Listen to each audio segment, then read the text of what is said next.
एक सवाल था, ये मुलाकात एसोसिएट्स मैंने सोल्यूशन दे तो दिया इसको। सोल्यूशन तो दिया था, लेकिन इसमें ये जो अमाउंट डाली ना ZRS, हाँ 55,117, हाँ ये वाली, तो नीचे वर्किंग में तो सिर्फ एक ZRS की अमाउंट आ रही है, एक ZRS क्या आ रही है? 45,306 ZRS ऑफ फ्यूल वाली।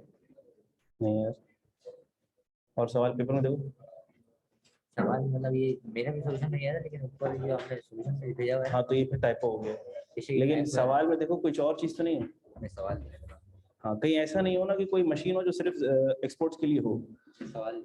वरना ये लिंक नहीं, इस सेल में ना फिगर टाइप्ड रह गई, ये इधर लिंक लगाना था मुझे, ये होगी 42306। सवाल ये वाली, हाँ दिख रहे हो? सवाल ले आओ। सवाल ले आओ। अच्छा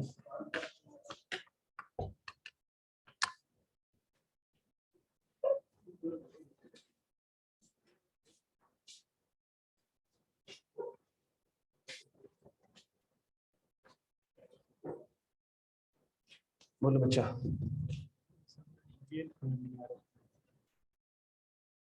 उसकी डेट्स कंफ्यूज कर रही है। पास्ट पेपर का जो सवाल लिखा था हमने, जिसमें डेट्स डिस्कस की थी, वो समझ आया था? तुम थे ही नहीं लास्ट क्लास में। लास्ट क्लास में ऑनलाइन था, थे बैठे हुए थे, लेकिन कनेक्शन टूट गया। कनेक्शन टूट गया। बताता हूँ जो के पास होते थे, देखिए ये सवाल आसान है, सवाल बहुत ज्यादा। मुलाकात एसोसिएट्स,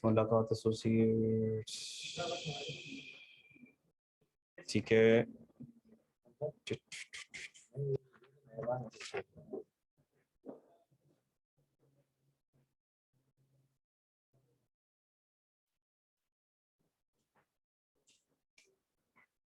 हाँ बस ठीक है, फिर इसका मतलब यही है बिल्कुल, ये सॉल्यूशन। हाँ ये देखो, ये जो है ना फिगर 42306, यही है। तो उसको लिंक लगाना रह गया, वो पुराना टाइप वाला रह गया, ठीक है। अच्छा भाई, अब तुम क्या कहते हो? अच्छा देखो, assessment can only be amended within 5 years from the end of the financial year in which the commissioner has issued or treated a pen दो मुझे। मिसाल के तौर पर रिटर्न सबमिट हुआ, रिटर्न है टैक्स ईयर 2022 का, ये टैक्स ईयर 2022 खत्म हो गया 30 जून 22 को, फिर ये सितंबर में सबमिट होता है। सितंबर 22 में सबमिट हुआ, सबमिट, मैंने कहा जैसे ही सबमिट होता है ये डीम असिस्ट हो जाता है। डीम असिस्ट हो गया। अच्छा, ये जब सबमिट हुआ वो फाइनेंशियल ईयर कौन सा चल रहा था? 2023, यानी कि टैक्स ईयर भी 2023 चल रहा था। फाइनेंशियल, आसानी के लिए हमने कहा amended with in 5 years from the end of financial year in which commissioner has issued the original assessment order. तो ओरिजिनल असेसमेंट ऑर्डर कब इशू हुआ है? जैसे ही सबमिट हुआ, 22 सितंबर को। हाँ 22 सितंबर को, यानी कि वो फाइनेंशियल ईयर कौन सा था? 23। इसके खत्म होने के 5 साल के अंदर अंदर, इसके आगे 5 साल, इसके आगे 5 साल। मैं कंफ्यूज था, यही वाला ना ना ना ना, इसके आगे 5 साल, यानी कि टोटल 22 से 6 साल हो गए इसको। बात क्लियर होती है? अब तुम उसकी डेट देखोगे तुमको समझ आ जाएगा। मैं कंफ्यूज हुआ था, यहाँ से लेकर यहाँ से 4 साल आगे, ये मिला के इसके बाद 5 साल, यानी कि टोटल हो गए 6 साल। टोटल 6 साल। टोटल 6 साल। ये कंफ्यूज जी बेटा, वर्कशॉप की रिकॉर्डिंग YouTube पर अपलोड हो जाएगी बेटा, कोई टेंशन ना लें इसकी आप। अच्छा भाई, प्रोविडेंट फंड में मैंने बता दिया आपको, एक्यूमुलेटेड बैलेंस वाली बात बता दी।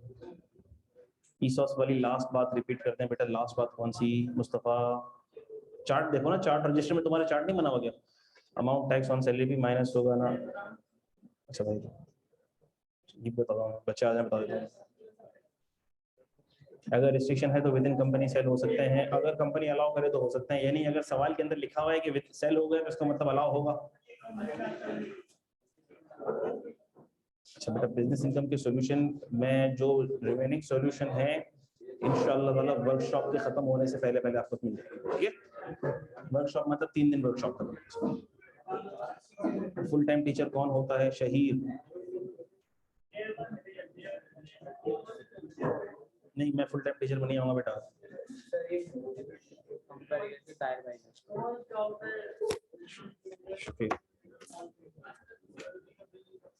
फुल टाइम टीचर में कौन आता है? Full time teacher researcher of a non approved non profit organisation, ठीक है, government organisation, government research institution, ठीक है, मैं नहीं आऊंगा।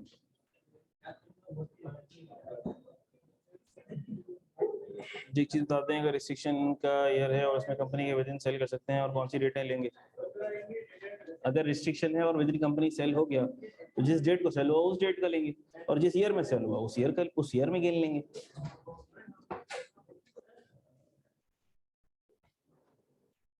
हाँ बहुत शुक्रिया बेटा, इंशाल्लाह हो जाएगा रिवाइज, आपका टेंशन ना लें। क्या इम्पोर्टेंट, क्या है इम्पोर्टेंट की वीडियोस मैं पूरी दे चुका हूँ, यूट्यूब के ऊपर अवेलेबल है बेटा, सब इम्पोर्टेंट। क्या मैंने ऐसा तो नहीं बोला है, खुदा को, लेकिन वो वीडियो देखी थी ना फिर तुमने पूरी, उसमें तो मैंने मार्क करवाई है ना चीजें जो जो मुझे लगती थी आएंगी, आ सकती हैं।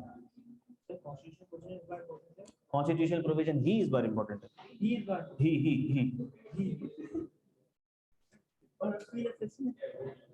देखो अपील असेसमेंट भी लास्ट टाइम नहीं आया था, मेरे हिसाब से तो वो भी आएगा, और कॉन्स्टिट्यूशनल प्रोविजन भी आ सकता है, लास्ट टाइम वो भी नहीं आया।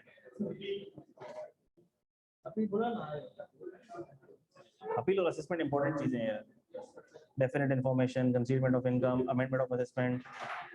शुरू के 3 चैप्टर में से एक मुझे लगता है कि वो एथिक्स का पोर्शन जो इस दफा इंक्लूड हुआ है उसमें से सवाल आ सकता है, और कॉन्स्टिट्यूशनल प्रोविजन में से आ सकता है। एथिक्स इस दफा ऐड हुआ है ना, वो वाला पोर्शन ऐड हुआ है जो मैंने बताया था ना आपको। जो पन्ना नंबर आपने बोला वो आपने बोला असेसमेंट अपील,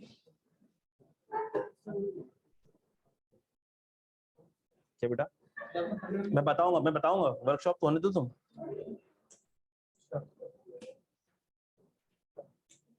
ईटीएफ वाला बता दें, टैक्स क्रेडिट में ईटीएफ पे टैक्स क्रेडिट मिलेगा, इसमें क्या बताऊं भाई, इन्वेस्टमेंट इन ईटीएफ पे टैक्स क्रेडिट मिलेगा। खत्म, 3 नए टैक्स क्रेडिट पर ऐड हुए हैं, उसकी प्रैक्टिकल जो 3 नए टैक्स क्रेडिट कैलकुलेट हुए हैं वो आपको याद होने चाहिए। अगर मिसाल के तौर पर, वैसे तो प्रैक्टिकली नहीं आएंगे क्योंकि आपकी बुक में इससे रिलेटेड कोई प्रैक्टिकल एग्जांपल भी गिवन नहीं है, कोई प्रैक्टिकल क्वेश्चन भी गिवन नहीं है। अगर आ जाता है तो मुश्किल भी नहीं है। पॉइंट ऑफ सेल की मशीन का टैक्स क्रेडिट कौन सा मुश्किल है?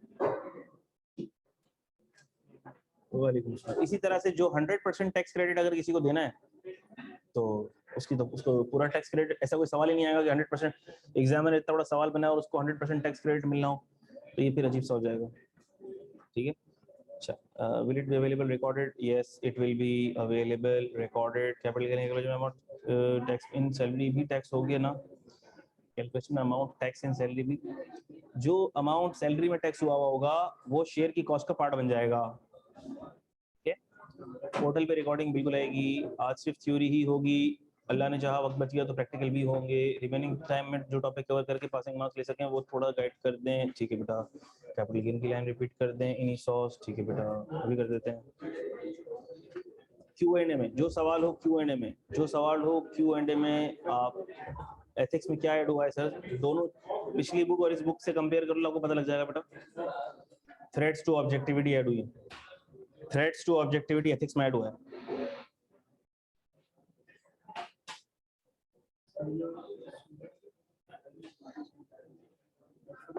मतीन नाम है तुम्हारा?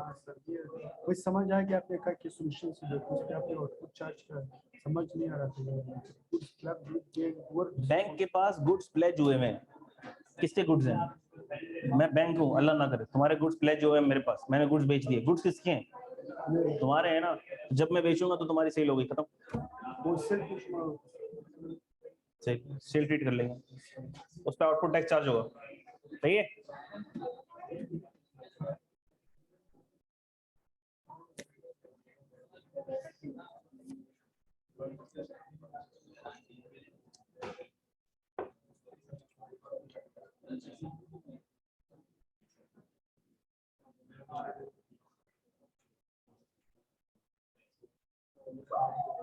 Very very very very very very important topics बता दें।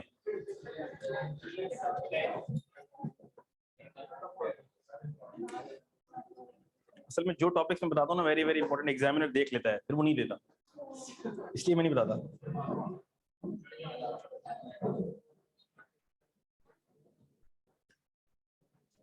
अच्छा भाई,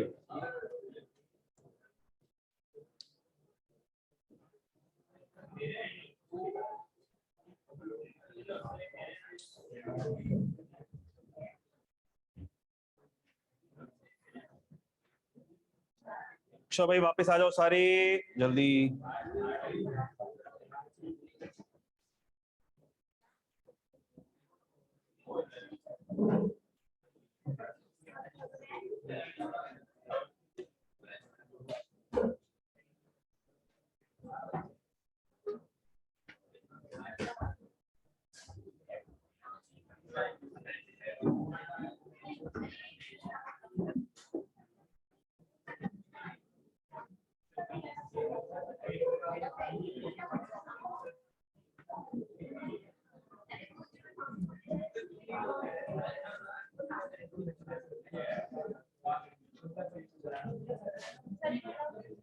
ले लें बेटा।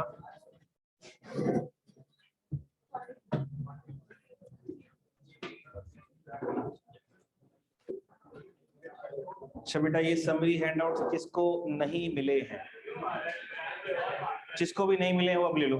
अब मत मांगना मुझसे इसके बाद।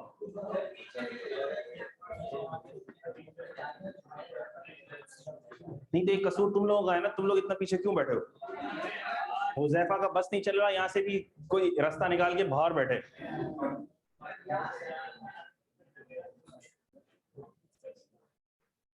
अच्छा भाई, स्क्रीन स्टक हो गई है, ऐसा क्यों है बेटा? ऐसा ही है क्या? स्क्रीन स्टक हो गई है? बाकी सारे बच्चे भी जवाब दे दें। नहीं भाई, स्क्रीन चल रही है, मैं चल रहा हूँ, स्क्रीन चल रही है। किसको बेटा? सबको आवाज आ रही है?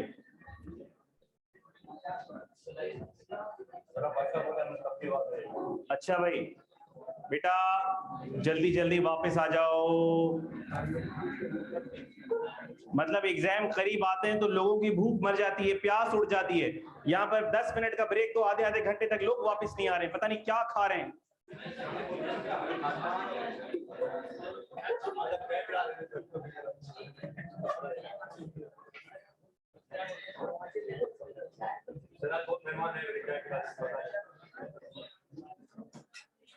तुम लोगों ने जो चाय पी थी उसका बिल अभी तक देना है। कैंटीन वाले कह रहे हैं भाई पूरा कैंटीन खाली करके चले गए, पता नहीं क्या जिन बच्चे थे। माले मुफ्त दिले बेरहम। टीचर ने क्या छूट दे दी? कोल्ड ड्रिंक बोला भाई सब नोच नोच के खा गए।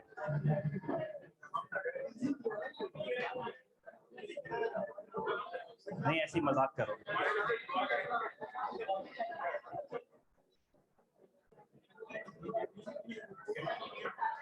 अच्छा भाई, एक दो बातें जो जरा रिवीजन के अंदर, क्विक रिवीजन के अंदर रह गई थी।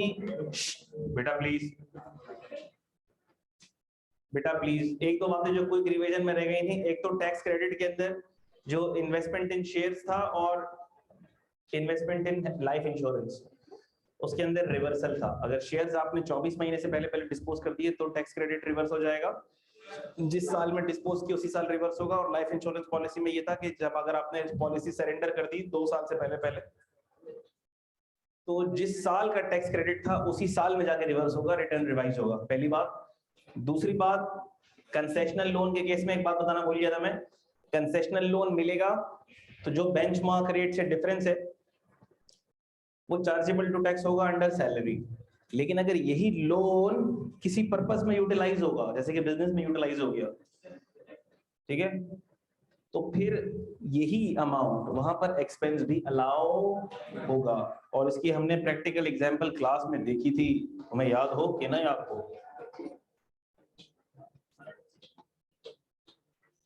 अच्छा भाई, और क्या बताना था मुझे, भूल गया तो।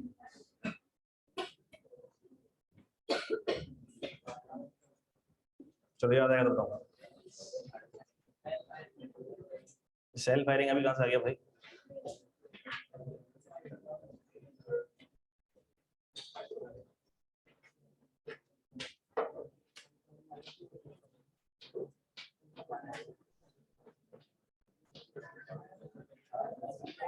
इनकम फ्रॉम प्रॉपर्टी पे जल्दी से आ जाओ बेटा।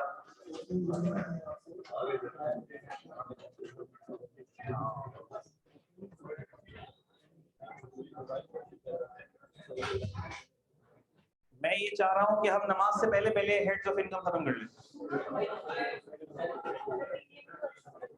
नमाज से पहले पहले IFP, CG, IFOS 3 head of income इंशाल्लाह हो जाए। भाई क्या हो गया, मतलब ये जानता नहीं है, जिस बच्चे ने ये बात की ये जानता नहीं है हमें कौन है ये बच्चा। जी बेटा, फैंस ऑफ करवाने हैं। चल थोड़ी देर जरा एक दो हेड हो जाए फिर जरा प्लीज बेटा इधर focus. Income from property summary आपके सामने मौजूद है क्या? शुरू करें। अच्छा, चेंजेस की जो बात थी हमने सारी चेंजेस भी साथ साथ डिस्कस करते जा रहे हैं हम, और टैक्स क्रेडिट की भी चेंजेस हमने डिस्कस कर ली थी, सही है। डोनेशन के अंदर 13 शेड्यूल ऐड हो गया, 3 टैक्स क्रेडिट्स ऐड हुए हैं, दैट्स इट। अच्छा, अब आ जाओ इनकम फ्रॉम प्रॉपर्टी में। इनकम फ्रॉम प्रॉपर्टी में सिग्निफिकेंट चेंज है, फंडामेंटल चेंज है। क्या फंडामेंटल चेंज है? जो लास्ट टाइम के बच्चे अभी देख रहे होंगे वर्कशॉप, अगर तो देख रहे हैं, फंडामेंटल चेंज ये है कि now there is no separate block of income in IFP। Income from property में कोई सेपरेट ब्लॉक ऑफ इनकम नहीं है, सब नॉर्मल सब नॉर्मल सब नॉर्मल। तो इसका मतलब कि पिछली अटेम्प्ट में जो चीज मुश्किल थी वो अब क्या हो गई? आसान। अच्छा, पिछली अटेम्प्ट में एक तो ये चीज भी आसान हुई, हमने देखा जो जो अमेंडमेंट आई है बच्चों के लिए आसान ही है, ये भी अमेंडमेंट हुई आसान हो गया। सेल टैक्स में हमने देखा एडवांस वाली चीज हट गई, तो अब सवाल आसान हो गए, सेल टैक्स के और आसान हो गए, ठीक है। तो अब हमें ज्यादा परेशान होने की जरूरत नहीं है। इनकम फ्रॉम प्रॉपर्टी के अंदर अब हर जो भी इनकम फ्रॉम प्रॉपर्टी है वो नॉर्मल टैक्स रिजीम में ही टैक्स होगी, सेपरेट ब्लॉक ऑफ इनकम खत्म हो चुका है।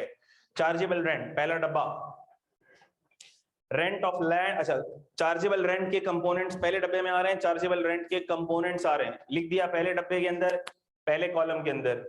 चार्जेबल रेंट के नीचे टैक्सेबल अंडर NTR फॉर, और ये बहुत इंपॉर्टेंट बात, कंपोनेंट्स क्या क्या हैं? रेंट ऑफ लैंड और बिल्डिंग, एक्चुअल रेंट और fair market rent, whichever is higher is taxable. लेकिन सेल्फ हायरिंग के केस में, सेल्फ हायरिंग के केस में एक्चुअल रेंट टैक्सेबल होगा। ठीक हो गई भाई? अब कोई इस बहस में ना पड़े कि सेल्फ हायरिंग क्या होता है। अब मैं सेल्फ हायरिंग बताने बैठूंगा तो फिर बात दूर तक चली जाएगी। बस सेल्फ हायरिंग के केस में एक्चुअल होता है, ठीक है। Forfeited deposit under a contract for sale of land or building, हमने कहा अगर forfeited deposit है under the contract for sale of land or building तो ये भी chargeable to tax होता है under income from property। 10% of deposit from the tenant not in case of open plot of land, यानी कि UASD 10% of unadjustable security deposit, ये भी part of chargeable rent होता है। और signing amount, हमने कहा वो अमाउंट जो कि पे की जाती है to induce to enter into the rental agreement, वो भी चार्जेबल टू टैक्स होती है under income from property. Basis of chargeability क्या होती है इनकम फ्रॉम प्रॉपर्टी की? एक्रूवल बेसिस पे चार्जेबल टू टैक्स हुआ करता है। साइनिंग अमाउंट रिसीट बेसिस पर, ऑब्वियसली बात है। और अगर कोई अनपेड रेंट है वो रिकवर हुआ है तो वो भी receipt basis. Income from property के हेड में क्या कोई एग्जेम्पशन है? हमने कहा जी, एग्रीकल्चरल रेंट एग्जेम्प्ट है। इनकम फ्रॉम प्रॉपर्टी में क्या चीज नहीं आती जो कंफ्यूज कर सकती है? हमने कहा ये भी बहुत इंपॉर्टेंट है, एग्जामिनर अक्सर कंफ्यूज करता है।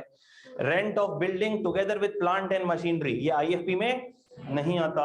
Amount included in rent for amenities, utilities, any other service connected with the renting of the building. हमें पता है ये कि sir maintenance charges, amenities, services, utility charges, मिसाल के तौर पर मैंने अपनी बिल्डिंग रेंट पे दे दी तो टेनेंट मुझे रेंट भी दे रहा है 60,000 रुपए और 5,000 रुपए मेंटेनेंस चार्जेस भी दे रहा है, तो मेरी IFP में क्या जाएगा? 60 या 65?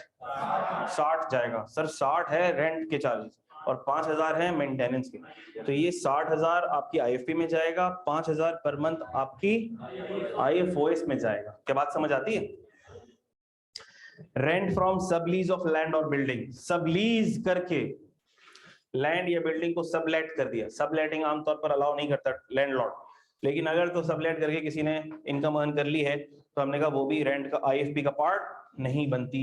और फिर हमने ये भी देखा था पगड़ी का केस, तो पगड़ी का केस पूरा रिपीट करने की मुझे कॉन्सेप्ट जरूरत नहीं है, लेकिन मोटी बात सिंपल है सवाल के अंदर कहीं भी ऐसी इंडिकेशन मिल रही हो कि आपने कोई कंसीडरेशन रिसीव की टू वेकेट द प्रॉपर्टी, मिसाल के तौर पर 10 लाख, और जब आपने प्रॉपर्टी को अक्वायर किया था तो कंसीडरेशन दी थी to acquire the property 4 lakh, तो ज्यादा कितने मिले? 6 लाख। उसको डिवाइड कर दो 10 सालों में चार्जेबल टू टैक्स कर दो C+9 ईयर्स में, ठीक है। और जिनको पगड़ी का कॉन्सेप्ट याद है जो हमने क्लास में डिस्कस किया था, वो उनके पास रजिस्टर्स में लिखा हुआ है। अभी उस डिटेल में जाऊंगा तो टाइम बहुत निकल जाएगा। अच्छा, अनएडजस्टेबल सिक्योरिटी डिपॉजिट बहुत इंपॉर्टेंट है इसका ट्रीटमेंट। अनएडजस्टेबल सिक्योरिटी डिपॉजिट, रेंट, जब भी कोई रेंटल एग्रीमेंट होता है आपने देखा होगा तो आमतौर पर जो पेमेंट्स होती हैं वो कितनी होती हैं? वो 3 तरह की पेमेंट्स होती हैं। पहली होती है मंथली रेंट, पहला होता है मंथली रेंटल, दूसरा होता है एडवांस रेंट, और तीसरा होता है सिक्योरिटी डिपॉजिट। असल सिक्योरिटी डिपॉजिट यही होता है जिसे हम अनएडजस्टेबल भी कहते हैं। अगर इस एडवांस रेंट को कोई सिक्योरिटी डिपॉजिट कह दे तो पहली बात तो ये कहा गलत, ये अमाउंट है नहीं सिक्योरिटी डिपॉजिट। और अगर आपने कह भी दिया इसको सिक्योरिटी डिपॉजिट तो आप कहोगे एडजस्टेबल डिपॉजिट। क्या कहोगे? Adjustable deposit. अच्छा, एडजस्टेबल डिपॉजिट जहां कह दिया गया इसका मतलब कि ये एडवांस रेंट ही है, ये डिपॉजिट के नाम पे धोखा है। क्या बात समझ आती है? ये डिपॉजिट के नाम पे धोखा है, ये एडवांस रेंट ही है। और एडवांस रेंट का कोई सेपरेट ट्रीटमेंट नहीं होता है, नो सेपरेट ट्रीटमेंट। तो इससे कभी भी कंफ्यूज होने की जरूरत नहीं है कि इतना एडवांस रेंट पे किया है, कितना एडजस्ट हो गया, कितना नहीं हुआ। टोटली इग्नोर मारो इसको, फुल फ्लैश। बात समझ आती है? एडवांस रेंट को फुली इग्नोर मारो तबीयत से। एडवांस रेंट का कोई काम नहीं है। क्यों काम नहीं है? क्योंकि हमने पहले ही जुमले में क्या कह दिया, income from property chargeable to tax on accrual basis. जब भी हम एक्रूवल की बात कर देते हैं तो क्या एडवांस किसी काम का होता है? नहीं। फिर सर एडवांस सिर्फ बैलेंस शीट के काम का होता है, P&L के अंदर तो चार्ज वही जाता है जो अक्रूवल के हिसाब से जाना चाहिए। और अभी हम कंसर्न है टैक्स P&L से, रिटर्न ऑफ इनकम से, ठीक है। तो अक्रूवल बेसिस का मतलब क्या है? जो फिर हमारे इनकम में जाना होगा वही जाएगा, इस एडवांस से कोई फर्क पड़ने वाला नहीं। लेकिन ये सिक्योरिटी डिपॉजिट असल सिक्योरिटी डिपॉजिट है जिसको हम कहते हैं अनएडजस्टेबल सिक्योरिटी डिपॉजिट, जिसको हम शॉर्ट फॉर्म में प्यार से कहते हैं UASD। कोई कहता हो ना कहता हो, हम इसको UASD लिखते हैं, ठीक है। UASD, unadjustable security deposit. यानी कि मिसाल के तौर पर एक रेंटल एग्रीमेंट स्टार्ट हुआ, उसमें ये सारी बातें तय हो गई। हमने कहा ये रेंटल एग्रीमेंट कब से स्टार्ट हो रहा है? ये रेंटल एग्रीमेंट स्टार्ट हो रहा है 1 जनवरी 2022 से स्टार्ट हो रहा है। मंथली रेंट कितना है? इसका मंथली रेंट है 80,000। एडवांस रेंट कितना पे कर दिया आपने? 12 महीने का एडवांस रेंट कितना बना? 960,000। और सिक्योरिटी डिपॉजिट आपने कितना पे किया है?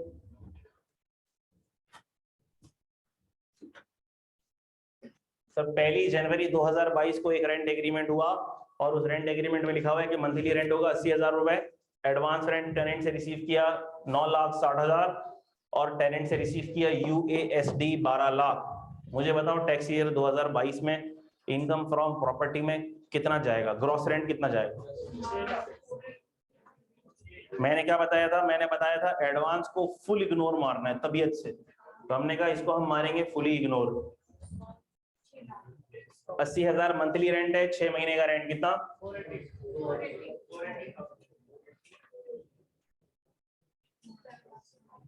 मंथली रेंट 80 इंटू 6, तो हमने कहा था 480 ये मंथली रेंट जाएगा। और सर UASD जाएगा कितना? 10% ऑफ UASD।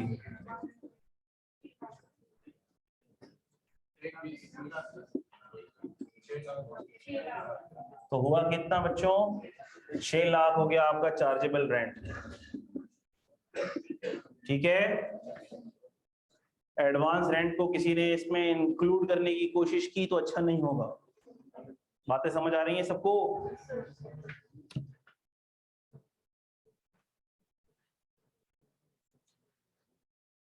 अगर आप लोग बेसिक्स पकड़ लो ना और फंडामेंटल आसान चीजों में मिस्टेक ना करो, मुझे अल्लाह की जात से पूरी उम्मीद है इंशाल्लाह पास हो जाओगे आप लोग। लेकिन आप लोग घबरा के परेशान होके सिली मिस्टेक्स कर देते हो। सिली मिस्टेक्स मत किया करो। थोड़े से अपने होश को हवास अगर काबू में रख के प्लानिंग कर लो ना, थोड़ी सी प्लानिंग कर लो, सवाल शुरू करने से पहले थोड़ा सोच लो मैंने करना क्या है इसमें, तो फिर 50% से ज्यादा मार्क्स ही लोगे उस सवाल में इंशाल्लाह। कोई ऐसी टेक्निकल बातें हैं नहीं, देख सकते हो आप लोग यार। रिपेयर्स अलाउंस लेस नहीं होगा। मेरे बच्चे अभी डिडक्शंस पर आए, किधर है हम? यूनुस थोड़ा सबर, मुझसे ज्यादा टर्बो पे तू चल रहा है। को ओनरशिप ऑफ प्रॉपर्टी, को ओनरशिप ऑफ प्रॉपर्टी, को ओनरशिप ऑफ प्रॉपर्टी। हमने ये कहा था कि अगर तो शेयर्स, अगर तो प्रॉपर्टी के शेयर्स डेफिनेट और असर्टेनेबल हैं तो ये एओपी नहीं कंसीडर होगी, ये को ओनरशिप या ज्वाइंट ओनरशिप कंसीडर होगी। और अगर ज्वाइंट ओनरशिप या को ओनरशिप कंसीडर होगी तो जो इंडिविजुअल ओनर्स हैं उनके हाथों में उनका respective share of rental income tax होगा। यही था।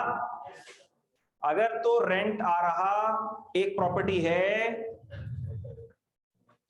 अगर तो एक प्रॉपर्टी है ए और बी की और शेयर्स डेफिनेट है, असर्टेनेबल है, इसका 30%, इसका 70%, तो हमने कहा अब इस प्रॉपर्टी का रेंट आ रहा है साल का 12 लाख। सर क्या करूं, 12 लाख के ऊपर टैक्स निकाल लूं? हमने कहा नहीं, 12 लाख पर टैक्स ना निकालो। ए का ए के हाथ में दे दो पहले, बी का बी के हाथ में दे दो पहले। ए का कितना 360, बी का कितना 840। अब ये अपने अपने एक्सपेंसेस लेस करेंगे या एक्सपेंसेस लेस करके तश्कील कर दो, वो आसान है। लेकिन इनके हाथों में दे दो, अलग अलग कर दो, तोड़ दो, और रिस्पेक्टिव ओनर्स के हाथ में उनका रिस्पेक्टिव शेयर टैक्स होगा। ये एओपी कंसीडर नहीं। हाँ, लेकिन अगर प्रॉपर्टी है ही किसी एओपी की, किसी एओपी ने परचेज की है प्रॉपर्टी, तो फिर क्या होगा? फिर सर उस पर एओपी का रेट लगेगा, फिर तोड़ने से पहले रेट लगेगा। बात समझ आती है? Simple as easy as that.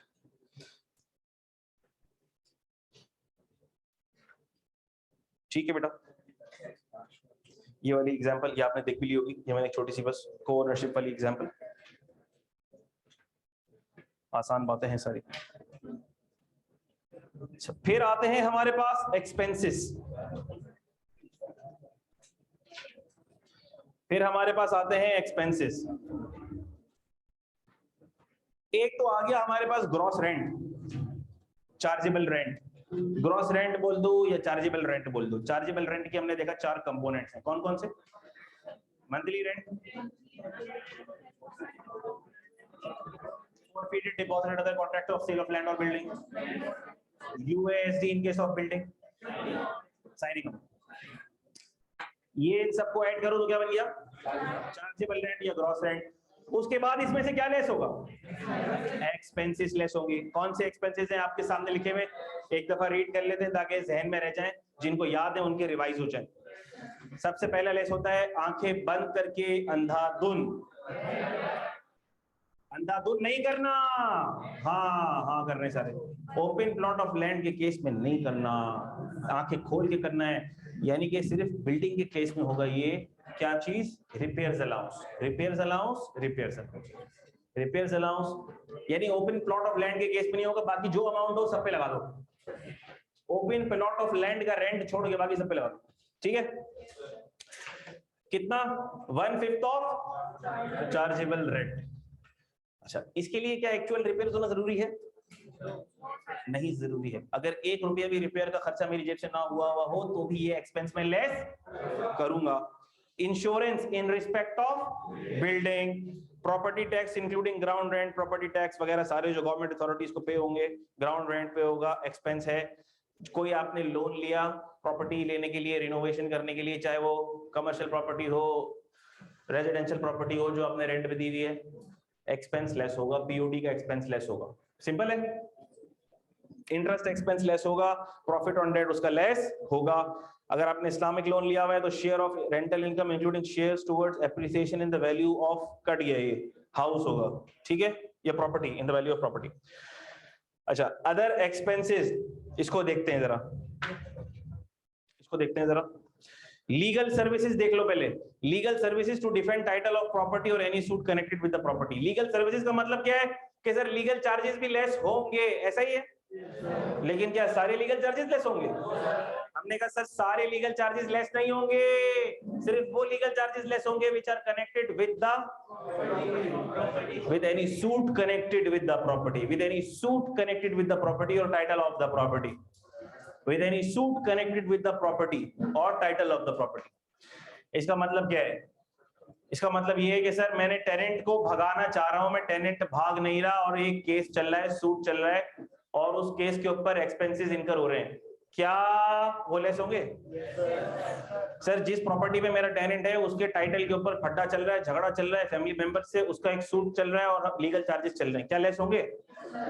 लेकिन सर टेनेंट को ये प्रॉपर्टी देने के लिए मैंने रेंट एग्रीमेंट ड्राफ्ट करवाया है लॉयर से और लीगल चार्जेस बियर किए हैं, क्या वो लेस होंगे? वो नहीं होंगे, वो नहीं होंगे बेटा, वो भी लीगल चार्जेस हैं लेकिन वो लेस इस पॉइंट से नहीं होंगे, इस पॉइंट से नहीं होंगे।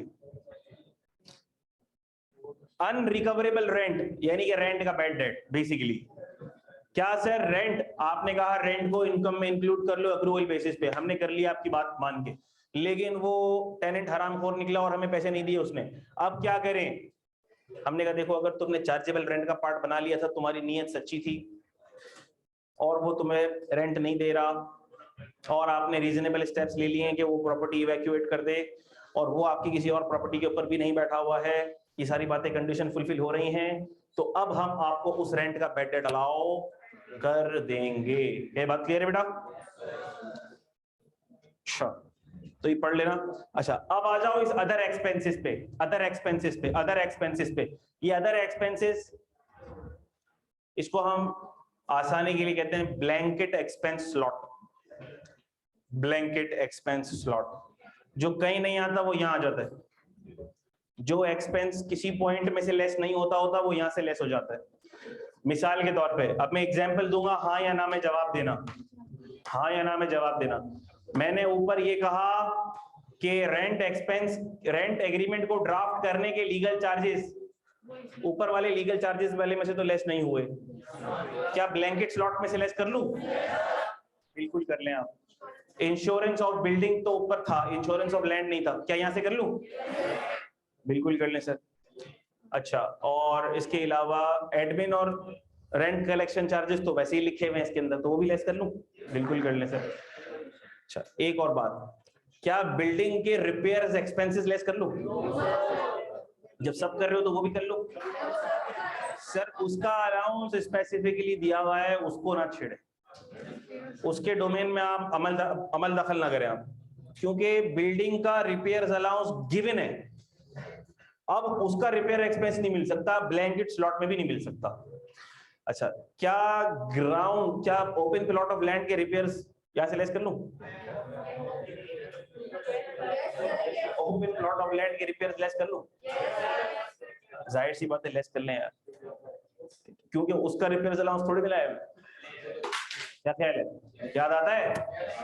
लेकिन एक बात और भी याद आनी चाहिए कि वो जिस ओपन प्लॉट ऑफ लैंड के तुमने रिपेयर्स एक्सपेंस लेस किए हुए हैं, उससे इनकम फ्रॉम प्रॉपर्टी भी आ रही हो। ऐसा नहीं है वो इधर पड़ा हुआ है, दूसरी तरफ पड़ा हुआ है, मैंने उसको रेंट पे भी नहीं दिया हुआ, उसके एक्सपेंस लेस किए जा रहा हूं, ऐसे नहीं करना है, ठीक है? अच्छा भाई तो खत्म हो गया, यही था और क्या, कुछ भी नहीं है इसके अंदर। अच्छा एक बात और थी इसके अंदर, अच्छा विदहोल्डिंग को मैं डिस्कस नहीं कर रहा हूं, विदहोल्डिंग का जिक्र आपकी किताब में नहीं है, लेकिन हमने विदहोल्डिंग भी देख लिया था क्लास में, अभी मैं जिक्र नहीं कर रहा विदहोल्डिंग का। कंडीशन ऑफ एक्सपेंस एडमिसिबिलिटी का जिक्र मैं जरूर कर रहा हूं। एक है मेरा ग्रॉस रेंट, ये रहा, ठीक है?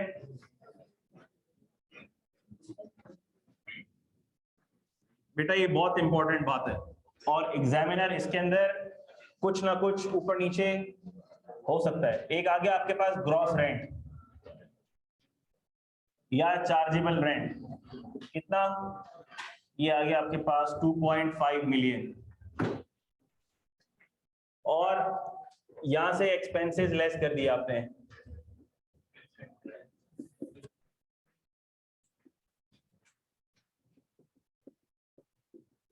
ये एक्सपेंसेस आपने लेस कर दिए, और ये आ गया आपके पास IFP, और आपने कहा सर एक्सपेंस की कंडीशंस भी मीट हो रही हैं, सब कुछ ठीक है, और हमने लेस कर दिया। हमने कहा देख लो, एक तो एक्सपेंस ठीक है, अगर तो एक्सपेंस की कंडीशंस मीट हो रही हैं, तुमने लेस कर दिया है, साथ में जो सेक्शन 21 है उसकी भी कंडीशंस मीट होना जरूरी है।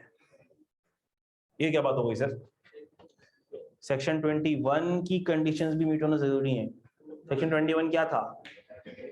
एडमिसिबल इनएडमिसिबिलिटीज। सेक्शन 18 था बिजनेस इनकम, 20 क्या था?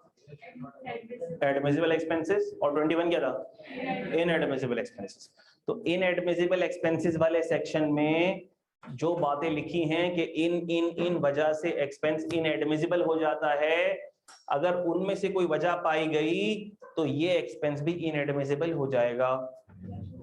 फिर कोई एग्जांपल दे दें, अभी लो, हाजिर खिदमत है।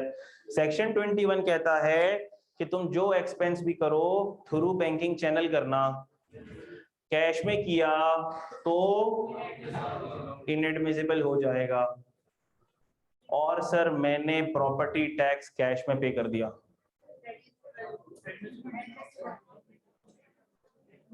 सर प्रॉपर्टी टैक्स तो कैश में अलाउड होता है, प्रॉपर्टी टैक्स में कैश के ऊपर कैश की कोई लिमिट नहीं है। सर मैंने रेंट कलेक्शन चार्जेस या जो मैंने एडमिन का बंदा रखा है ना, जिसको मैंने रेंट की कलेक्शन पे मामूर किया हुआ है, उसकी सैलरी है महीने की 35,000, और मैंने वो 35,000 सैलरी उसको कैश में दे दी है, क्या मैं रेंटल इनकम में से लेस करूंगा?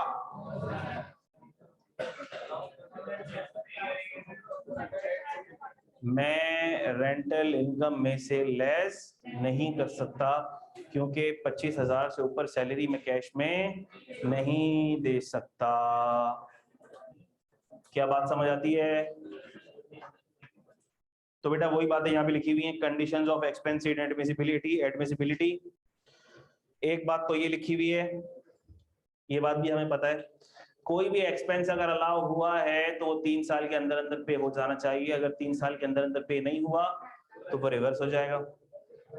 और सेक्शन 21 कहता है कि जो सेक्शन 21 में इनएडमिसिबिलिटी थी, अगर वो इनएडमिसिबिलिटी यहाँ पे भी हुई तो वो एक्सपेंस भी अलाउ नहीं होगा। नेक्स्ट हेड पे आओ बेटा, कैपिटल गेन।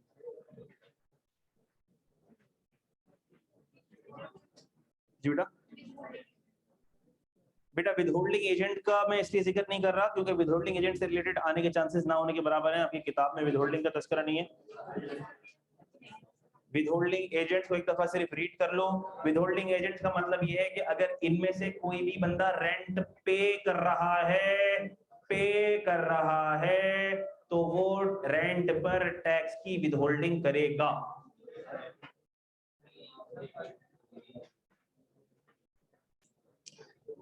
कैपिटल गेन पर आओ बेटा।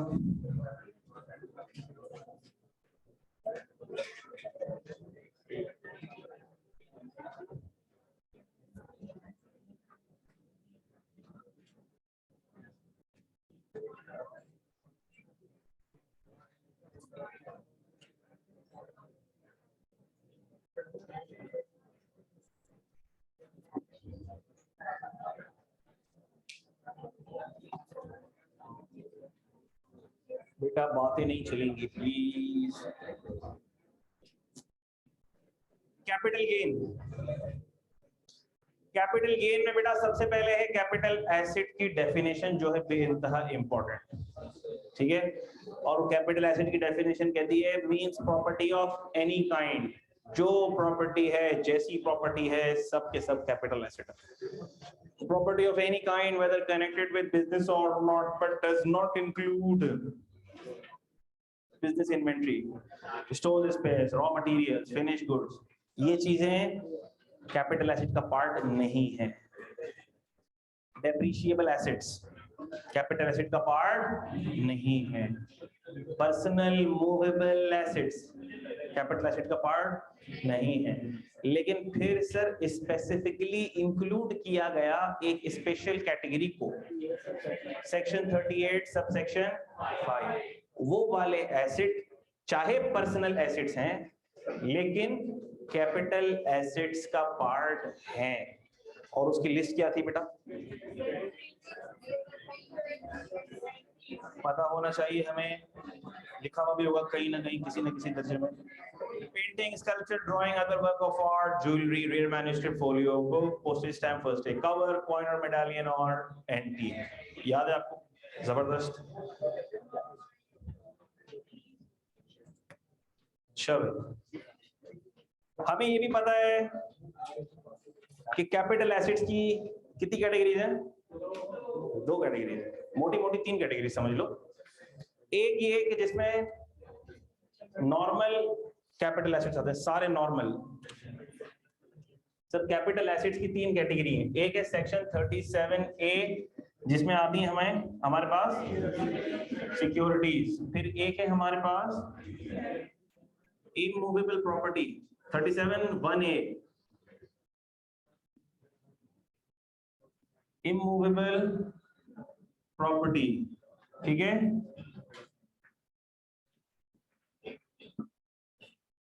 चलो, ये भी क्या है?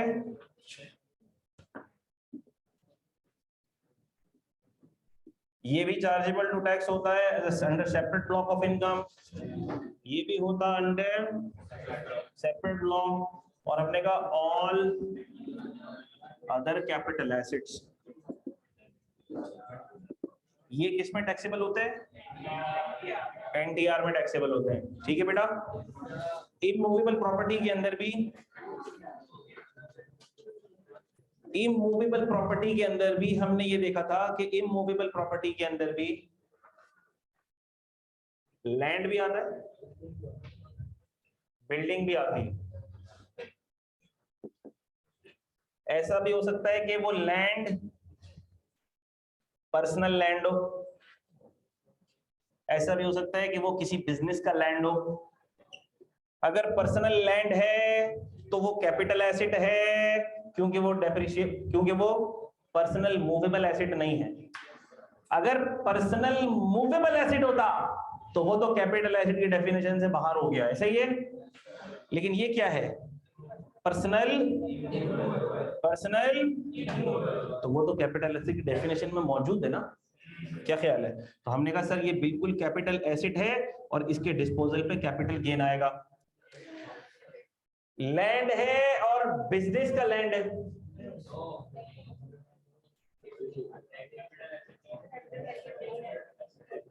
जिसने बोला है ना कैपिटल एसेट नहीं है, उन सबकी पिटाई होनी चाहिए। Land is not a depreciable asset, land is not a depreciable asset. फिर से सब कहेंगे land is not a depreciable asset. हमने कहा सर अगर डेप्रिशिएबल होता तो कैपिटल एसेट की डेफिनेशन से बाहर हो जाता, लेकिन चाहे लैंड बिजनेस का लैंड क्यों ना हो, कैपिटल एसेट है और इसका डिस्पोजल जाएगा कैपिटल गेन में। बिल्डिंग पर्सनल है, कैपिटल एसेट है या नहीं है? बिल्कुल है, कैपिटल एसेट है जिसका डिस्पोजल कहां जाएगा? बिल्डिंग बिजनेस की, सर बिजनेस की बिल्डिंग डेप्रिशिएबल होती है और डेप्रिशिएबल एसेट कैपिटल एसेट की डेफिनेशन से किक आउट कर दिया गया। हमने कहा ये बिजनेस एसेट है और इसका डिस्पोजल इनकम फ्रॉम बिजनेस में जाएगा। मिक्सअप नहीं करना, ठीक है बेटा।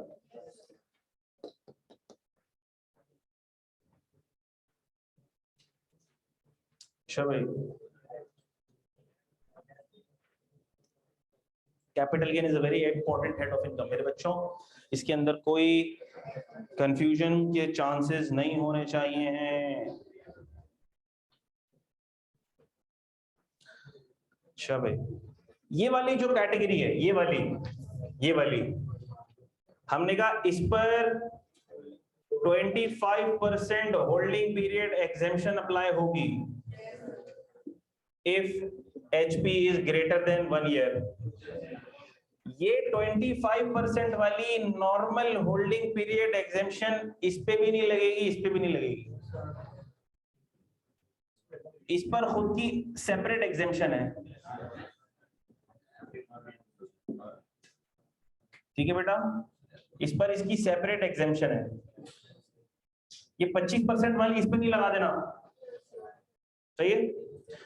और सेपरेट ब्लॉक और सिक्योरिटीज के अलग रेट्स हैं। क्लियर है?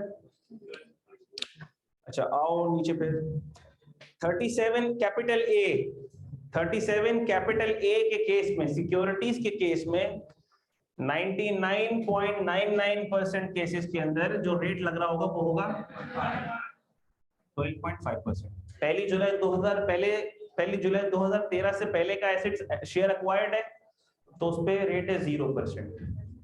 ठीक है, 99% केसेस में 12.5% का रेट ही लग रहा होगा आमतौर पर। अच्छा, capital gain on immovable property का डब्बा देखो, taxable as a separate block of income. Immovable property में क्या क्या आता? Land and building other than depreciable asset, जिसको हमने देख लिया कि कहां जाता है, वो बिजनेस इनकम में जाता है। ठीक है, इसकी फेयर मार्केट वैल्यू लेंगे, एफबीआर वैल्यूएशन, या जहां एफबीआर वैल्यूएशन अवेलेबल नहीं होगी वहां डिस्ट्रिक्ट ऑफिस रेट ले लेंगे। Immovable property having fair market value greater than 5 million should be and if purchased in cash, वैसे तो कैश में परचेज नहीं कर सकते आप, लेकिन अगर आपने कैश में परचेज कर ली तो पेनल्टी अलग लगेगी, और अगर उसको बेचने जाओगे तो पूरा के पूरा प्रोसीड्स कैपिटल गेन ट्रीट हो जाएगा। होल्डिंग पीरियड, इसकी अलग अपनी होल्डिंग पीरियड एग्जेम्पशन है। अप टू 1 ईयर 100% टैक्सेबल, 1 से 2 साल 25% एग्जेम्प्ट, 2 से 3 साल 50% एग्जेम्प्ट, 3 से 4 साल 75% एग्जेम्प्ट, और अगर 4 साल से ज्यादा होल्डिंग पीरियड है तो 100% एग्जेम्प्ट। अच्छा, एक बात जो ऊपर हम भूल गए थे, सेक्शन 37 कैपिटल ए, ये लिस्ट है, आपको याद होनी चाहिए। Shares of public company, public company में कौन सी कंपनी आती है? Which is not a private company. ऐसा नहीं है सर, प्राइवेट कंपनी की डेफिनेशन ये कहती है which is not a public company, और पब्लिक कंपनी की तो अपनी डेफिनेशन है यार, याद होना चाहिए, जिसमें लिस्टेड कंपनी भी आती है। सही। वाउचर ऑफ पीटीसी, मुदारबा certificates, instrument of redeemable capital, derivative products, units of ETF, debt securities, ये सारे के सारे 37A में क्लासिफाई होंगे। इंपॉर्टेंट बात, एक्सपेंसेस, अगर ये मार्केट बेस्ड सिक्योरिटी ट्रांजैक्शन है, अगर ये मार्केट बेस्ड सिक्योरिटी है, यानी कि स्टॉक एक्सचेंज पे लिस्टेड है, मार्केट बेस्ड सिक्योरिटी है, तो इसका नोशनल एक्सपेंस कितना ला होगा? 0.5% of purchase cost and 0.5% of cell proceed. यानी कि सवाल में अगर कोई एक्चुअल एक्सपेंस गिवन हो तो उसको इग्नोर मारेंगे और नोशनल एक्सपेंस को कंसीडर करेंगे। क्या बात समझ आती है? और अगर कुछ भी गिवन ना हो तो हम ये अज्यूम करते हैं कि आमतौर पर ये एक्सपेंस इसमें से लेस हुआ होगा। सही है? अच्छा, फीफो रूल अप्लाई होगा। 37A का गेन निकालने के लिए कौन सा रूल अप्लाई होगा? First in first out, except purchase on same trading day. इसमें मैंने बड़ा क्लियरली फोकस किया था कि ये परचेज के ऊपर कंडीशन है, सेल पर नहीं है। अगर सेल हुआ है सेम ट्रेडिंग डे पे और अगर आपने एवरेज कर दिया तो बहुत बुरा हो जाएगा। सेल के केस में तो एक्चुअल सेल प्राइस लेंगे, एक्चुअल सेल रेट लेंगे, ठीक है? हाँ, लेकिन अगर सेम डे पे परचेज हुआ है तो फिर हम उसको एवरेज कर रहे होते हैं, और इसकी एग्जांपल हमने बहुत अच्छे से देख ली थी। आगे चलो, सब हो गया, सब हो गया, सब हो गया। अमाउंट चार्जेबल निकले, गेन निकलेगा कैसे? Gain arising on disposal of capital asset, अच्छा, हमें ये बात पता होनी चाहिए बेटा कि capital gain is chargeable to tax on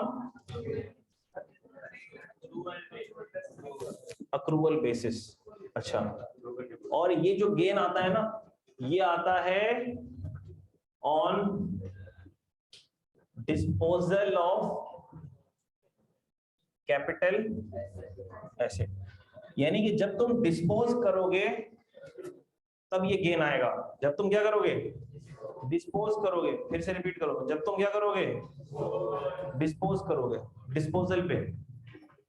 इसका मतलब क्या है? पर्सन ए पेंटिंग डिस्पोज कर रहा है, अपनी पेंटिंग सेल कर रहा है पर्सन बी को। गेन किसके हाथों में आएगा, ए या बी? कौन कहता है बी के हाथों में आएगा? ऐसा बच्चा है जो कहता है कि कैपिटल गेन बी के हाथों में आएगा? नहीं आएगा। ठीक है, जो बंदा डिस्पोज कर रहा होगा, जो सेलर होगा, गेन उसके हाथों में आएगा।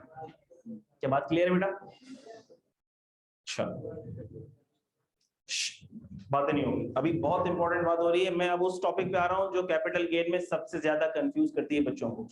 सबसे ज्यादा जो चीज आपको कंफ्यूज करती है, मैं उस टॉपिक पर आ रहा हूं, इसलिए बिल्कुल बात नहीं होगी।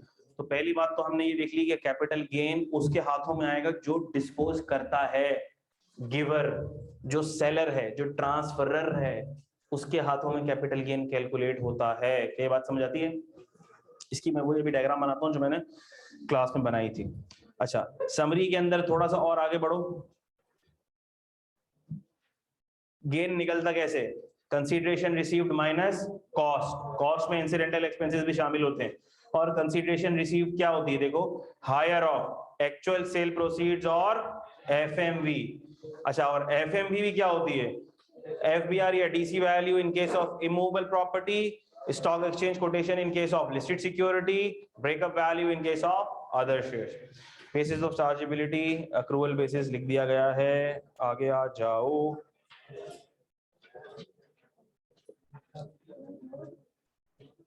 नॉन रिकॉग्निशन रूल, इसके ऊपर थोड़ा सा टाइम स्पेंड करेंगे हम। मैक्सिमम 1:30 बजे तक ब्रेक ले लेंगे, 1:30 नमाज का। सही? Sure. Non recognition rule important है बेटा, बहुत बहुत इंपॉर्टेंट है। अगर कैपिटल गेन में से कोई सवाल मुझे बनाना हो तो मैं तो बनाऊंगा नॉन रिकॉग्निशन रूल से सवाल। नॉन रिकॉग्निशन रूल वही जो मैंने मिड टर्म मॉक में दिया था, जिसमें गिफ्ट भी इन्वॉल्व था, जिसमें नॉर्मल ट्रांजैक्शन भी इन्वॉल्व थी, उसमें सब चीजें आ जाती हैं। उसमें होल्डिंग पीरियड भी आ जाता है, उसमें नॉन रिकॉग्निशन रूल भी आ जाता है, उसमें आईएफओएस भी आ जाता है, सब आ जाता है उसके अंदर। अच्छा, तो ये आपको बड़ा क्लियर होना चाहिए। इसमें बच्चों को कंफ्यूजन रहती है, इसलिए मैं इसे बोर्ड के ऊपर बड़ा क्लियरली फिर से ड्रॉ करूंगा, ताकि आप लोगों को बिल्कुल क्रिस्टल क्लियरिटी आ जाए कि क्या करना है क्या नहीं करना है। पहले इसको रीड करेंगे, फिर मैं डायग्राम बना दूंगा। No capital gain capital loss shall arise in the following modes of transfer. हमने कहा सर ये जो मोड्स ऑफ ट्रांसफर हैं, इनमें कैपिटल गेन कैपिटल लॉस नहीं आएगा। अच्छा, एक है स्पेशल कैटेगरी 38 सबसेक्शन 5 वाली, उसमें लॉस नहीं आएगा। गेन होगा तो आएगा, लॉस नहीं आएगा, लेकिन वो है कैटेगरी, एसेट की कैटेगरी। यहां पे क्या गिवन है? यहां पे गिवन है मोड ऑफ ट्रांसफर। अब उस मोड ऑफ ट्रांसफर में कोई भी कैटेगरी आ जाए, ना गेन आएगा ना लॉस आएगा। अच्छा, अगर मोड ऑफ ट्रांसफर हो नॉन रिकॉग्निशन रूल वाला, और उसमें एसेट की कैटेगरी आ जाए 38 सबसेक्शन 5 वाली, तो क्या गेन आएगा? नहीं आएगा। मुश्किल बात बोल दी सर आपने। चलो जो इसको मुझे रब करने दो पहले। ये बात गौर से सुन लो बेटा, कैपिटल गेन बहुत इंपॉर्टेंट हेड है, अभी कोई बात ही नहीं करना। ये मैं एक्सप्लेन कर दूं, उसके बाद हम ब्रेक ले लेंगे। आईएफओएस थोड़ा सा ये वो तो फौरन से कवर हो जाएगा, फिर हम ब्रेक ले लेंगे। चलिए देखो, सबसे पहले हमने देखी एक एसिड की कैटेगरी।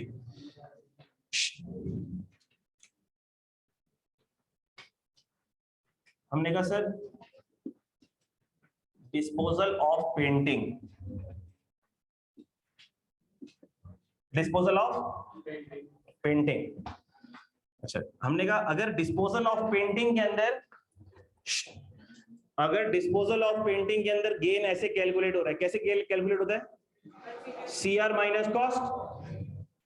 CR है 5 लाख, कॉस्ट है 3 लाख, 2 लाख का गेन आ गया।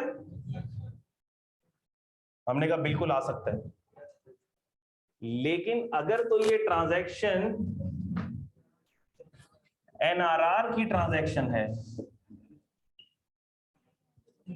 NRR की ट्रांजैक्शन का मतलब गिफ्ट फ्रॉम अ रिलेटिव,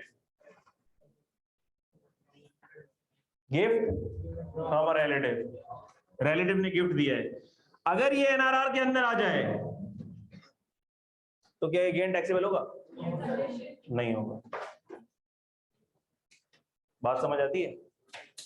देखो इसकी खुद की खुसूसियत क्या है, इस पेंटिंग की खुद की खुसूसियत क्या है? No loss will arise, loss नहीं आ सकता, गेन आ सकता है। लेकिन इसकी खुसूसियत क्या है? ना गेन आएगा ना लॉस। तो अगर NRR में पेंटिंग डिस्पोज हो रही हो तो लॉस तो वैसे ही नहीं आ सकता था, अब गेन भी नहीं आ सकता। क्या बात समझ आती है?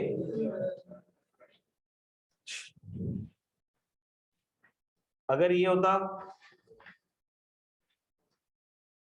13 लाख तो क्या आ जाता? 8 लाख का लॉस आ जाता। तो हमने कहा अगर 8 लाख का लॉस आ जाता तो लॉस तो इस कैटेगरी में वैसे ही रिकॉग्नाइज नहीं होता, लेकिन ये आ गया गेन। यहां पे क्या आ गया? गेन आ गया। कितना? 2 लाख। लेकिन ये जो पेंटिंग है ना, ये gift from an uncle to student A,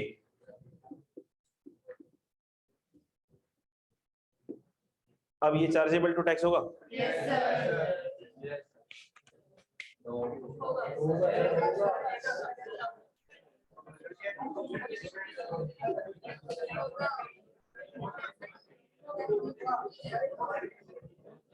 chargeable to tax होगा, वो हाथ रेस करें।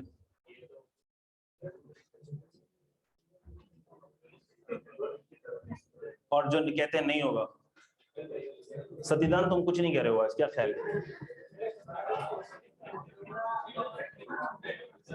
मेजॉरिटी अथॉरिटी है, क्या क्या ख्याल? ओ भाई अंकल है ना, कौन है? अंकल का भतीजा एक स्टूडेंट है।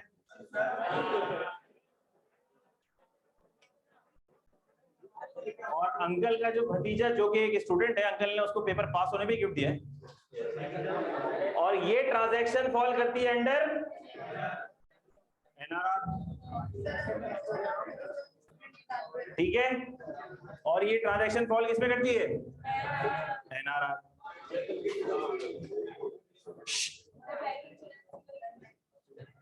रुक जाओ चाचा, अब NRR, ठीक है? NRR हो गई, NRR हो गई। अब ये 2 लाख का गेन, ये 2 लाख का गेन चाचा के हाथ में टैक्सेबल होगा? चाचा के हाथ में टैक्सेबल होगा? ये 2 लाख का गेन चाचा के हाथ में टैक्सेबल नहीं होगा, क्योंकि ये ट्रांजैक्शन फॉल करती है NRR में। क्या ये बात क्लियर है? लेकिन सर अगर तो चाचा ने गिफ्ट किया है तो CR में आपने 5 लाख क्यों लिखा है? ये गलती कर दी आपने। हमने कहा ये गलती नहीं करी है हमने, क्योंकि कंसीडरेशन रिसीव्ड क्या होती है? एक्चुअल अमाउंट रिसीव्ड और FMV whichever is higher। तो भाई एक्चुअल अमाउंट तो 0 थी, गिफ्ट देते हैं तो पैसे थोड़ी लेते हैं, लेकिन इसकी FMV कितनी थी? 5 लाख। जब इसकी FMV 5 लाख थी तो अगर चाचा ने गिफ्ट भी कर दिया तो गेन आ जाएगा, लेकिन हमने कहा ये गेन आया, लेकिन फिर हमें पता लगा कि ये ट्रांजैक्शन तो NRR की छत्र छाया में हुई है, तो हमने कहा ये टैक्सेबल नहीं होगा। क्लियर है? क्लियर है सतीदान? ये कोई मोहल्ले के अंकल भी हो सकते हैं, इसीलिए मैंने देखो चचा लिख दिया। जिस तरह हर भाई सगा भाई नहीं होता, इस्लामी भाई होता है, इस तरह हर अंकल चचा नहीं होता। ठीक है बेटा, क्लियर है बेटा? अभी बहुत इंपॉर्टेंट डायग्राम आने वाली है बोर्ड के ऊपर, उसके बाद फिर सारे डाउट्स आपके क्लियर हो जाने चाहिए उसूलन। बेटा बस जी बेटा, बेटा वही डायग्राम बनाने लगा हूं मैं, आप रुक जाए 2 मिनट। बेटा प्लीज बात नहीं होगी।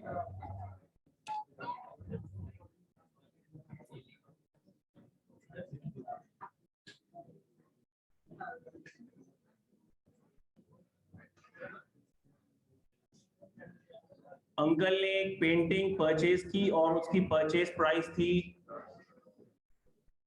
3 लाख और ये पेंटिंग परचेज हुई थी 1 जनवरी 2019 को। अब 2 केसेस बन रहे हैं इसके, पहला केस, दूसरा केस। पहला केस, अंकल ने ये पेंटिंग गिफ्ट कर दी अपने नेफ्यू को।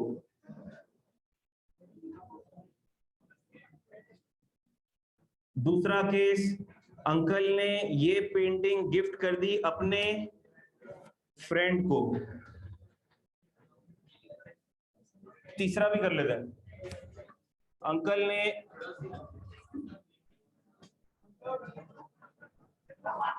बेटा प्लीज सेल कर दी टू मिस्टर बी को। 2019 ना करो, इसको कर लो 2021। अच्छा, और ये जो ट्रांजैक्शन हुई है, इस ट्रांजैक्शन की जो डेट है वो है 1 मार्च 2022। बड़ी कीमती डायग्राम है ये, इसमें सब आ जाएगा, देखते रहो। 3 केसेस, नेफ्यू को गिफ्ट किया, फ्रेंड को गिफ्ट किया, सेल कर दिया मिस्टर बी को। 3 केसेस है, केस 1, केस 2, केस 3। कब गिफ्ट किया है या कब सेल किया है? 1 मार्च 2022 को, ठीक है। अच्छा, इस डेट को इसकी एफएमवी थी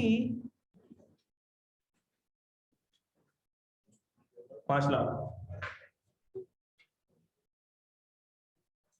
मुझे बताओ अंकल के हाथ में कैपिटल गेन आएगा या नहीं आएगा?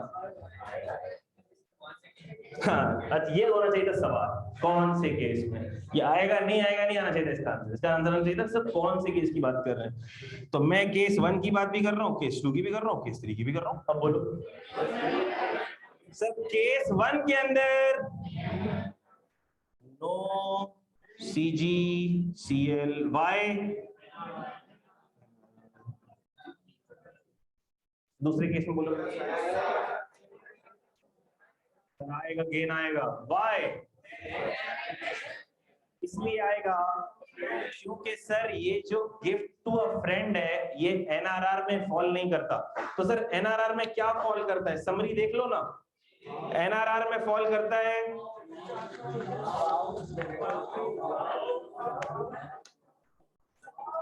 इस तरह से स्पाउस बोलने से शादी नहीं करेंगे तुम्हारे।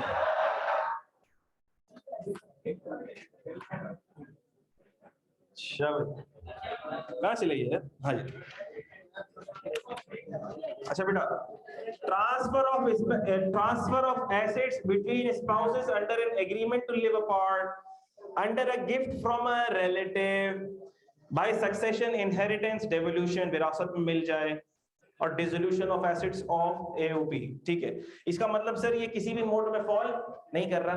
गिफ्ट फ्रॉम अ रिलेटिव, ये तो गिफ्ट फ्रॉम रिलेटिव में फॉल कर रहा है। फ्रेंड को गिफ्ट किया तो ये NRR में फॉल नहीं कर रहा। इसका मतलब इसका कैपिटल गेन कैलकुलेट होगा। लेकिन यार गिफ्ट किया है, कैसे कैलकुलेट होगा? हमने कहा सर हम करेंगे calculate, consideration received will be fair market value minus cost कितनी? 2 लाख का गेन टैक्सेबल हो जाएगा। सीजी कौन आया कोई सवाल?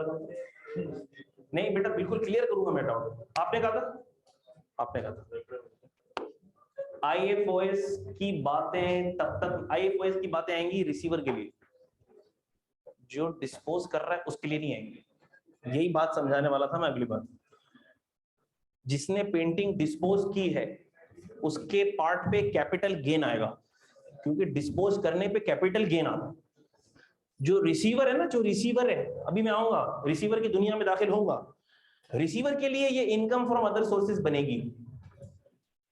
लेकिन जो गिवर है, जो ट्रांसफरर है, उसके पार्ट पे हो गया ये डिस्पोजल। उसकी पेंटिंग उसके इख्तियार से निकल गई, उसकी मिल्कियत से निकल गई। केस 3 में बोलो। केस 3 के अंदर sold for sale price is 600,000।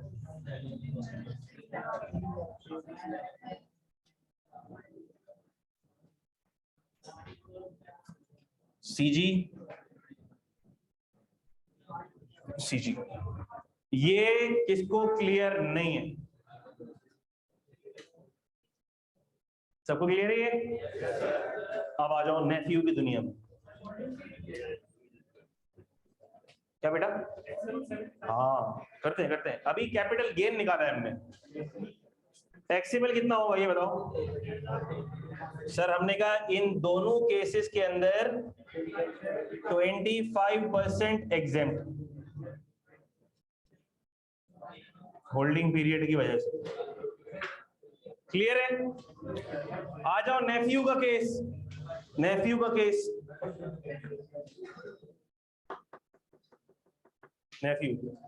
Neiphiu को गिफ्ट कर दिया। अच्छा, income from other sources calculate होती है कि मेरे पास आ क्या रहा है, जिसके पास आ रहा होता है ना उसके पास होती है इनकम फ्रॉम अदर सोर्सेज। ठीक है, ये पेंटिंग नेफ्यू के पास रिसीव हो रही है, आमद हो रही है, आमदन हो रही है इसकी। अच्छा, तो सर इसका मतलब अगर रिसीव हो रही है तो किस हेड में जाएगी? Income from other sources. उसका बिजनेस तो नहीं है ये। लेकिन यार ये गिफ्ट है, क्या ये गिफ्ट है? हमने कहा ठीक है गिफ्ट है, वैसे गिफ्ट कैपिटल रिसीट होती है। लेकिन इस केस में सेक्शन 39 स्पेसिफिकली कहता है कि अगर गिफ्ट रिलेटिव से रिसीव हुआ है तो वो इनकम नहीं होगी। अगर अदर देन रिलेटिव रिसीव हुआ है तो वो इनकम होगी। बात समझ आती है? सेक्शन 39 क्या कहता है? अगर तो gift has been received from a relative, gift has been received from a relative, तो वो इनकम ट्रीट नहीं होगी। लेकिन अगर गिफ्ट रिसीव्ड हुआ है फ्रॉम नॉन रिलेटिव तो वो इनकम ट्रीट होगी। चूंकि ये चचा अंकल है इनके, ये अंकल इनके चचा हैं, इसीलिए नेफ्यू के लिए इनकम फ्रॉम अदर सोर्सेज होगा क्या? हमने कहा नहीं होगा। इसके लिए ये इनकम नहीं होगी, इसके लिए कैपिटल रिसीट हो जाएगी, सिंपल। ठीक है, लेकिन सर क्या ये इस पेंटिंग को कभी आगे बेच सकता किसी को? इसके लिए इस पेंटिंग की डीम्ड कॉस्ट क्या हो जाएगी?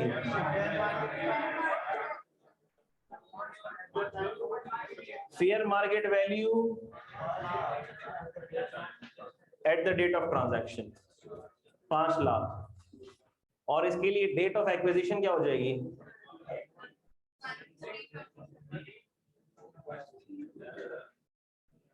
अब अगर ये किसी को आगे सेल करेगा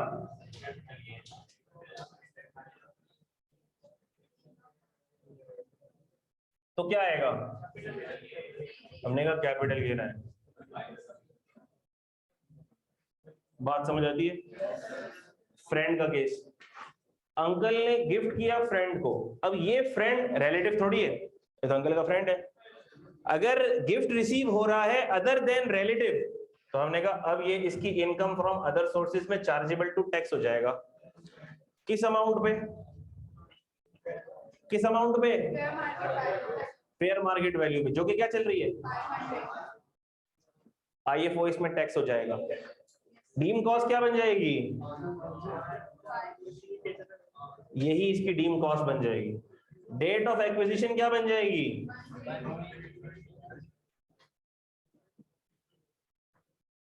क्या बात समझ आती है? तीसरा केस, इसकी IFO इसमें क्या जाएगा, बोलो सर, बेचारे ने तो अपने पैसे खर्च करके परचेज किया है, इनकम कौन सी इनकम, कैसी इनकम बेचारे के लिए, परचेज कॉस्ट क्या बन जाएगी, डेट ऑफ एक्विजिशन क्या बन जाएगी,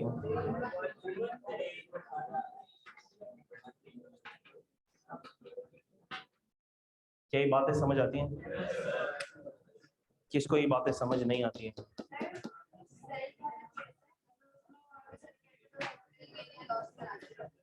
जो भी आगे सेल करेगा, जो भी ऑनवर्ड सेल करेगा,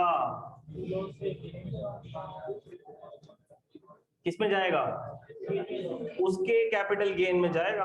अब ये उसका एसेट हो गया, पहले अंकल का एसेट था, अब इनका एसेट हो गया। क्या बातें समझ आती हैं? बिल्कुल आसान बातें हैं। लेकिन इस दफा फाइनेंस एक्ट में एक अमेंडमेंट क्या आई है कि अगर ये अंकल ने गिफ्ट किया नेफ्यू को और नेफ्यू ने विद इन 2 ईयर्स इसको आगे सेल कर दिया और कमिश्नर को लगा कि ये transaction is a part of tax avoidance scheme, तो फिर ये इस कॉस्ट को 5 लाख नहीं करेगा, वो कितने कर देगा, 3 लाख कर देगा। If disposal with in 2 years of acquisition and commissioner believes part of tax avoidance scheme. Clear? आसान बातें हैं सारी।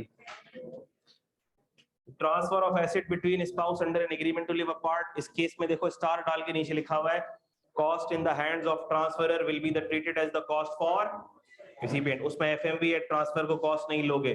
अंडर गिफ्ट फ्रॉम रिलेटिव से मिलने वाला गिफ्ट, रिलेटिव को दिया, जाहिर सी बात है अगर हम कैपिटल गेन की बात कर रहे हैं तो हम देने वाले के लिए बात कर रहे हैं, जिसने गिफ्ट दिया है हम उसकी बात कर रहे हैं। By succession, inheritance, devolution, succession से भी कोई अगर अमाउंट मिलती है कोई गेन लॉस नहीं होगा, इनकम ही नहीं होती वो। Distribution of assets on dissolution of AOP और ऑन लिक्विडेशन ऑफ कंपनी, लेकिन इस केस में recipient should be resident for application of NRR।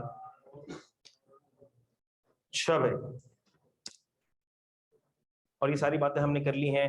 आखिरी पॉइंट इसका इंपॉर्टेंट है, transfer of assets under an agreement to live apart is exempt in the hands of recipient.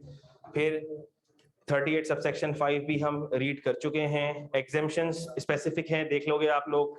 Disallowed loss adjustment, 3 loss adjustment मजीद ऐसी हैं जो allow नहीं होती हैं। कौन कौन सी? Wash sale, cross trade, tax swap sale. इसकी डिटेल के अंदर जाने की जरूरत है क्या?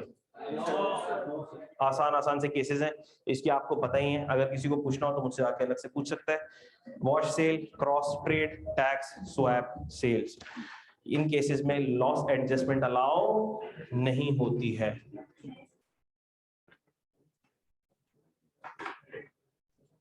पांच मिनट पढ़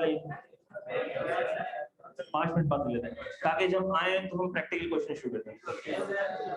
इनकम फ्रॉम अदर सोर्सेज जल्दी देख लो है।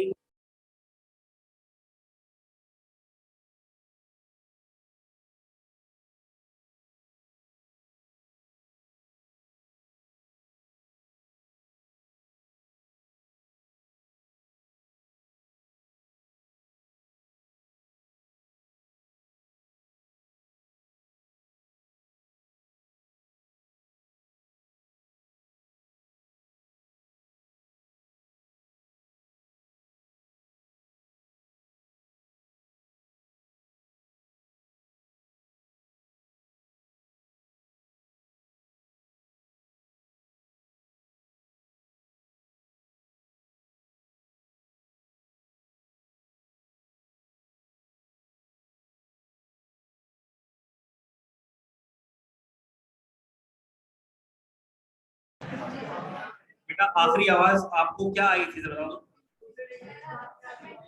लास्ट आवाज, हाँ इट्स बैक, मुझे पता है। ठीक है, तो फिर अब IFOS को ब्रेक के बाद डिस्कस करते हैं ताकि माइक की बैटरी चेंज हो जाए। और हम ब्रेक से वापस कितने बजे आएंगे? 2 बजे वापस आते हैं, 2 बजे वापस आते हैं। नमाज पढ़ लो, नमाज पढ़ लो, तबीयत से आराम से लंच करो, 2 बजे वापस। कोई लंच नहीं करेगा, मजाक कर रहा था। नमाज पढ़ लो वापस आओ।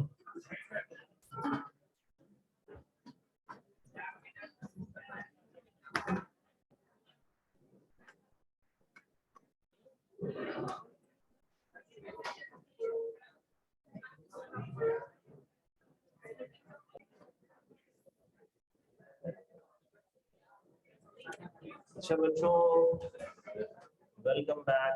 इनकम फ्रॉम अदर सोर्सेज का डिस्कशन हमने स्टार्ट किया था और वहीं से माइक ऑफ हो गया था, तो बिल्कुल वहीं से हम लोग शुरू करते हैं। बिस्मिल्लाहिर्रहमानिर्रहीम। अच्छा, एक फरमाइश ये आई थी कि डिसअलाउड लॉस एडजस्टमेंट को एक दफा जरा रिपीट कर दें। Wash sale, cross trade, tax swap sales.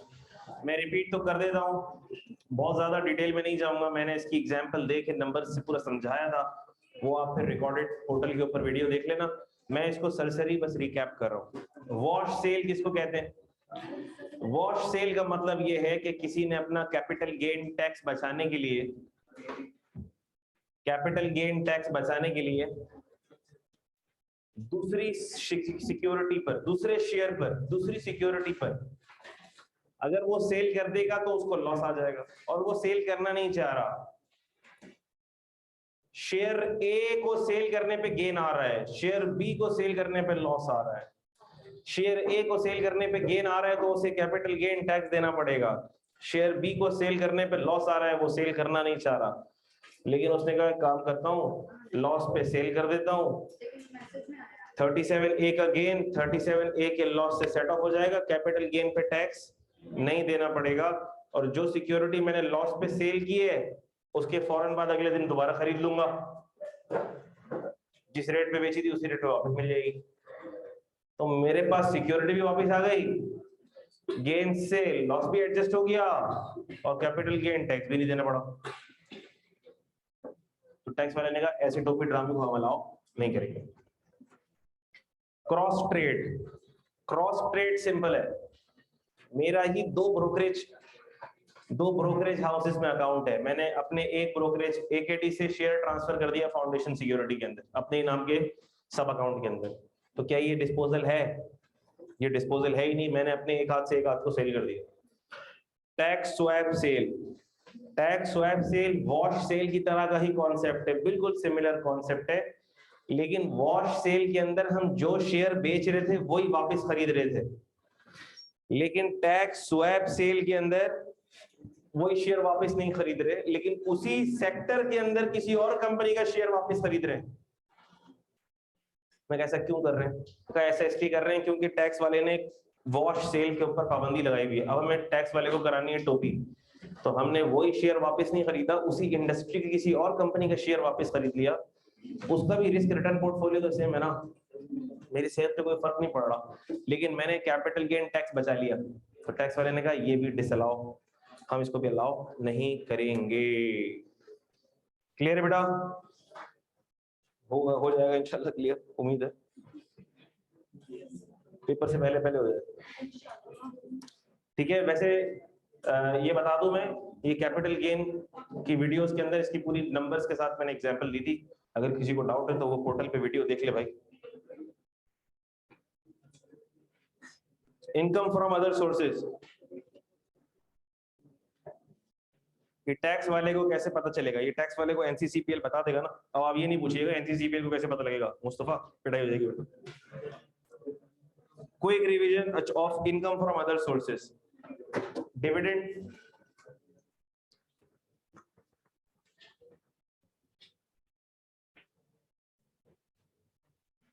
Dividend और प्रॉफिट ऑन डेट दोनों के दोनों टैक्सेबल, चार्जेबल टू टैक्स होते हैं अंडर FTR टैक्स लगता कैसे?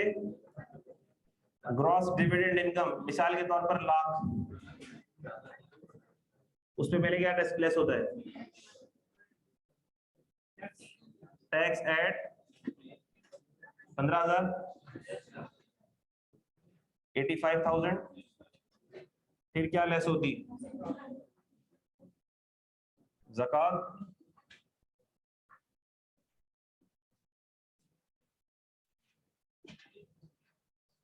डिविडेंड रिसीव्ड,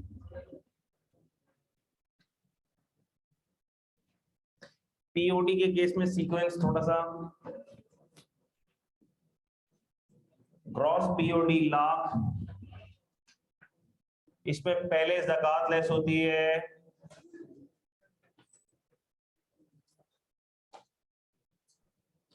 इसमें पहले ज़कात लेस होती है 97,500, फिर टैक्स लेस होता है, कितना आता है? तो क्या करो लेस करके, क्या आंसर आया?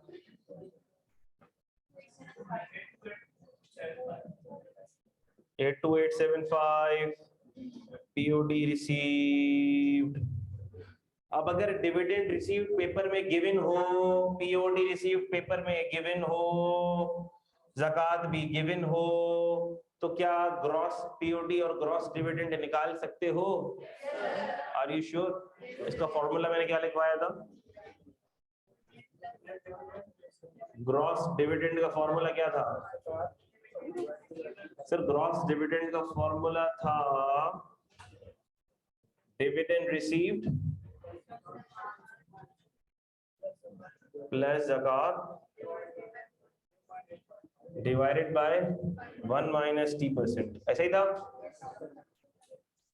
और इधर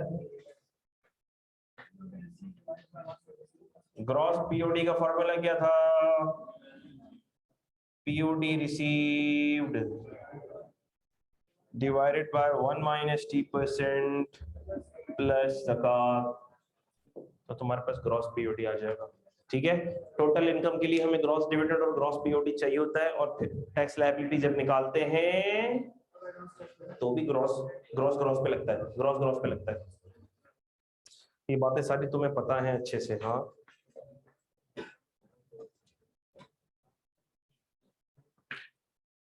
डिविडेंड हो गई। रॉयल्टी के अंदर एक केस था, time to complete literary work if it takes more than 24 months, तो हमने का ऑप्शन है टैक्स पेयर के पास करंट और 2 प्रीसीडिंग टैक्स ईयर में टैक्स करवा सकता है, करंट और 2 प्रीसीडिंग टैक्स ईयर्स में टैक्स करवा सकता है, याद रहेगा ना।